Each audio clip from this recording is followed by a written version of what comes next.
एक लड़का घर परिवार और धन संबंधी समस्याओं से लड़ते लड़ते थक गया था। उसकी उम्र ज्यादा नहीं थी, लेकिन वह रोज रोज के विवादों से तंग हो गया था। एक दिन हिम्मत हार कर वह आत्महत्या करने के लिए निकल पड़ा। चलते चलते एक जंगल में पहुंच गया।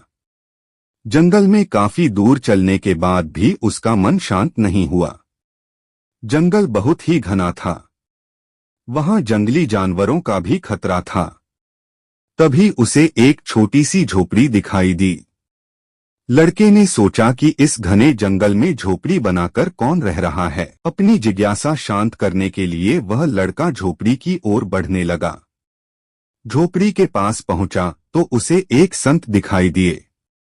संत ध्यान की मुद्रा में बैठे थे और उनके चेहरे पर शांति और प्रसन्नता दिखाई दे रही थी। लड़का संत के पास ही बैठ गया। संत ने लड़के को देखा तो उसका परिचय पूछा। लड़के ने कहा कि वह अपने जीवन में परेशान हो गया है और मरना चाहता है। इसीलिए इस जंगल में आया हूं ताकि किसी तरह से मैं अपना जीवन खत्म कर सकूं। संत ने लड़के की बातें सुनी और समझ गए कि कम उम्र में मिले तनाव के कारण ये बहुत ज्यादा निराश हो गया है। उन्होंने लड़के से कहा कि तुम्हें निराशा से बचना चाहिए। समस्याएं तो आती जाती रहेंगी। समय एक सा नहीं रहता है। संत ने लड़के को समझाने के लिए एक कथा सुनानी शुरू की।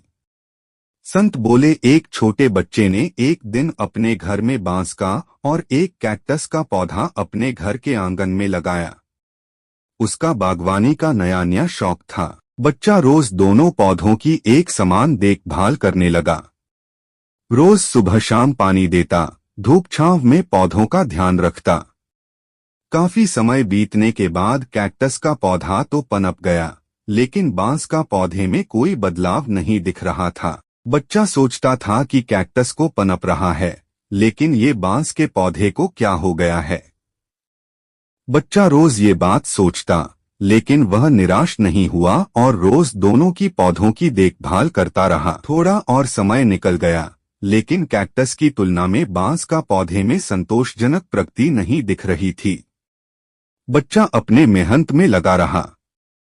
कुछ समय के बाद एक दिन बांस का पौधा पनप गया और कुछ ही दिनों में बांस का पौधा कैक्टस से भी बड़ा हो गया। संत ने उस निराश लड़के से आगे कहा कि बांस का पौधा पहले तो अपनी जड़ें मजबूत कर रहा था, इसलिए उसे पनपने में समय लगा, लेकिन वह बच्चा भी अपनी कोशिशों में पीछे नहीं हटा, निराश नहीं हुआ। हमें भी अपने जीवन में दो बातें ध्यान रखनी चाहिए।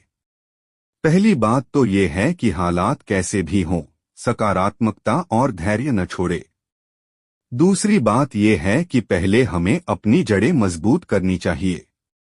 अगर हमारा आधार मजबूत होगा तो हमारा काम तेजी से आगे बढ़ेगा। सकारात्मकता और धैर्य रखेंगे तो जीवन में जल्दी ही संतोषजनक बदलाव दिखाई दे सकते हैं।